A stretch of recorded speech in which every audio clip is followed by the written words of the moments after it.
You've probably been told to speak up, to be more outgoing, to network harder, to show more confidence. But what if your quietness was never a flaw? Welcome back to Bookworm.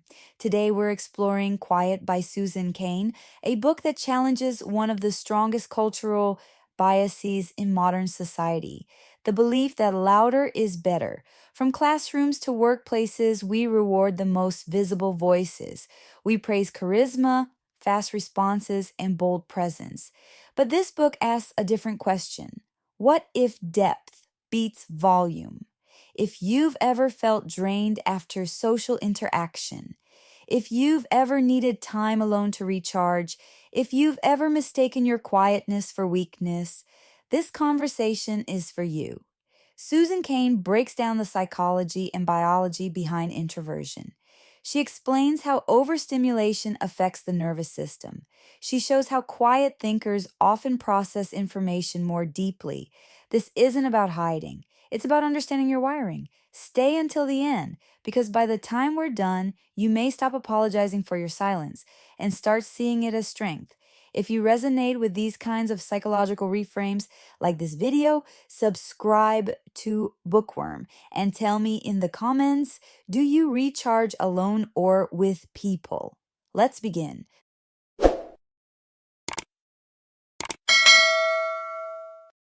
You know, we live in a world that just can't stop talking. It's loud, it's fast, it's all about being seen and heard. But what happens when we finally get quiet? What do we find in the silence? Today, we're going to explore the hidden power of introversion, using Susan Cain's incredible book, Quiet, as our guide.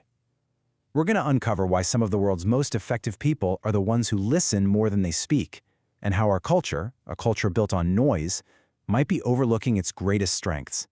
So let's start with someone whose quiet action changed the course of history, Rosa Parks. When she passed away, this exact paradox showed up again and again in her obituaries. People called her soft-spoken, timid, and shy. But in the same breath, they said she had the courage of a lion. Now think about that. That's not just a contradiction, it's a clue. It's our starting point. It forces us to ask a really important question. What if our whole definition of strength has been wrong all along? And really, that's the core question we're digging into here. How can quiet, something our culture so often sees as weakness or being passive, actually be a deep, profound source of power? To get to that answer, we first have to understand the world that quietness exists in, a world that has a very strong and very loud opinion about how we should all be. All right, so to really appreciate the quiet, we first have to take a hard look at the noise. Our culture has this very specific idea of what success looks like. It's kind of an unspoken rule book for the right way to be, and it has a name, the extrovert ideal. We're about to see just how much this one idea shapes, well, pretty much everything. Susan Cain calls this the extrovert ideal, and it really is this deep-seated belief that the perfect person is outgoing, assertive, an alpha, and totally comfortable being the center of attention. I mean, just think about it for a second. It's the default setting for our society, right? The assumption is that the best student is the one who shoots their hand up first, the best employee is the one who dominates the meeting, the best leader is the charismatic one on stage. And this ideal, it isn't just an idea. It actively rewards a very specific set of traits. Our world is literally built to celebrate the person who jumps into action instead of pausing for deep thought. We reward the big risk taker over the person who carefully considers the consequences. We design our workplaces with open-plan offices and endless group projects, all based on the assumption that teamwork is always better than quiet, solo work.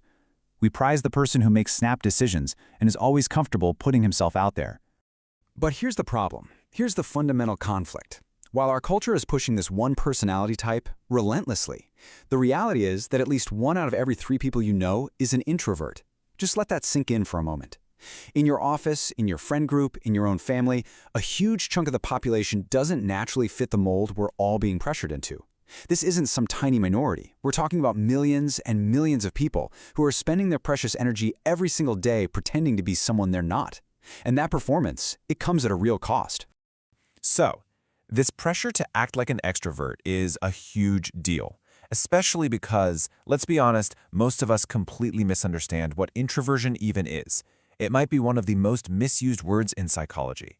It is not about being shy. It's not about being antisocial. It's about something much more fundamental. So let's totally redefine it. Okay, this right here is probably the most critical distinction we're going to make. Shyness and introversion are not the same thing. Not at all. Shyness is all about fear. It's the fear of social judgment, of what other people might think of you. It's painful. Introversion, on the other hand, has zero to do with fear. It's simply a preference. It's a preference for quieter, less stimulating environments. An introvert might decide to skip a loud party, not because they're afraid of the people, but because they know it's going to be draining. One is about fear, the other is about energy management. So if it's not shyness, what exactly is an introvert? Well, the easiest way to think about it is all about energy. Introverts are drawn inward. They're drawn to the rich inner world of their own thoughts and feelings. They like to process things deeply. And while they can absolutely enjoy being social, it drains their energy battery. To recharge that battery, they need to be alone. They need quiet. Now, an extrovert is just the opposite. They're drawn outward. They get their energy from the external world, from people, from activities, from action. For an extrovert, being alone is what drains their battery. Being social is how they recharge it. The main point here is so simple. It has nothing to do with your social skills or how much you like people. It's all about where you get your energy. Do you plug into the world to feel alive, or do you plug into yourself? Okay, so if it's all about managing our energy and stimulation, what's really going on, under the hood, on a biological level? Why do introverts have this deep-seated preference for quieter places? Well, it turns out it's not just a personality quirk. It might actually be wired directly into our nervous systems from the day we're born. Some really groundbreaking research found that a lot of introverts are born with something called a high reactive temperament. All that means is that their nervous systems are just more sensitive. They react more intensely to, well, everything. New sights, loud sounds, social gatherings, even a cup of coffee. So when you think about a bustling open office or a loud party, it's not just a matter of what they like. For a high reactive person, it can be a genuine sensory overload. Their brain is literally working harder to process the same amount of information as everyone else. And that's what leads to that feeling of being totally drained. There's this classic, simple experiment that shows this perfectly. Researchers put a single drop of lemon juice on people's tongues, and what they found was amazing. The introverts produced way more saliva than the extroverts. Their nervous system simply had a stronger reaction to the exact same physical stimulus. It's just a small, fascinating physical proof of this built-in biological difference. And this really brings it all together. Being an introvert isn't about being antisocial. It's about having a biological need to manage your stimulation. Think of it like you have a personal thermostat for stimulation. Too much, like a day full of meetings, and you feel overwhelmed and fried. Too little, and you might get bored. The goal for an introvert is always to find that just right sweet spot. That's the zone where they can be incredibly focused, deeply creative, and at their absolute best. Okay, so now that we have this better understanding of biology and energy, let's apply it to one of the areas most dominated by the extrovert ideal: leadership. We have this myth that to be a great leader, you have to be a big, charismatic, commanding extrovert. But when you look at the actual evidence, it's just not true. I mean, the legendary management expert Peter Drucker saw this his whole career. After studying leaders for over half a century, he came to the conclusion that charisma had almost nothing to do with whether a leader was effective or not. In fact, he said many of the absolute best leaders he'd ever met were the exact opposite of flashy. They were disciplined, thoughtful, and often pretty reserved. Their real strength came from their substance, not their style. And you can really see the different approaches when you put them side by side. Extroverted leaders are often fantastic at inspiring people with their high energy. They can get a whole room excited about a vision. But introverted leaders, they have a different set of superpowers. Their humble, more reserved style means they naturally listen more than they talk. And this makes them incredibly good at actually hearing and then acting on the great ideas coming from their own teams. They empower their people to take initiative and run with new ideas. And the hard data really drives this home. In his famous book, Good to Great, Jim Collins studied companies that went from being just okay to being truly exceptional. He expected to find these larger-than-life, charismatic CEOs in charge. But that's not what he found at all. Instead, he found what he called level 5 leaders, and these are the words people consistently use to describe them: quiet, humble, modest, reserved. The real power wasn't in their volume, it was in their fierce professional will combined with a deep personal humility. So, after all of this, where does that leave us? Well, it leaves us with a really powerful invitation to reframe how we see ourselves and how we see others. It's a call to start honoring our true nature, whether that's quiet or loud, and to recognize the unique strengths that come along with it. For that 1 in 3 person who's an introvert, living under this constant pressure of the extrovert ideal can be incredibly damaging. Constantly trying to perform extroversion, forcing yourself to network when you're drained, to speak up in a meeting before you've had time to think, to always be on, it's just exhausting. It's a recipe for burnout, for anxiety, and for what Susan Cain calls a deep psychic pain, that nagging, persistent feeling that there is something fundamentally wrong with the way you are. The ultimate takeaway here is that we really need to redefine what strength even looks like. Strength is not always the loudest voice in the room. Real, lasting influence is also built in the quiet moments.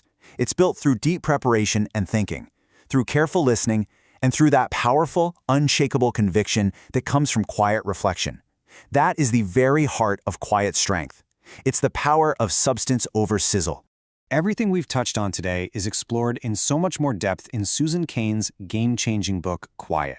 It is truly an essential read, not just for introverts, but for extroverts, for parents, for leaders, really for anyone who wants to understand the full, beautiful spectrum of human personality and how to unlock the potential in themselves and in the people around them. So that leaves us with one last question. And it's not just for introverts, it's for everybody. Knowing that this hidden power exists, either inside you or inside the people that you lead and love, how will you make space for it? How will you harness it? How will you use your quiet strength? If you've spent years trying to be louder, this book can feel relieving. Quiet reminds you that energy is personal, not moral. Introversion isn't social fear. It isn't incompetence. It isn't weakness. It's orientation. Some people recharge through interaction. Others recharge through reflection. The problem isn't the difference. The problem is the hierarchy. When systems reward visibility above all else, quiet strengths go unnoticed, but they don't disappear. They show up in depth, in careful thinking, in listening, in long-term vision. And maybe the most important idea in this book is this: you don't need to become someone else to succeed. You need to understand how you function. If something in this video felt like recognition, comment below what part resonated most. And if you want more psychological reframes that shift identity instead of just habits, make sure you're subscribed to Bookworm. Next week, we continue exploring how human behavior shapes our lives.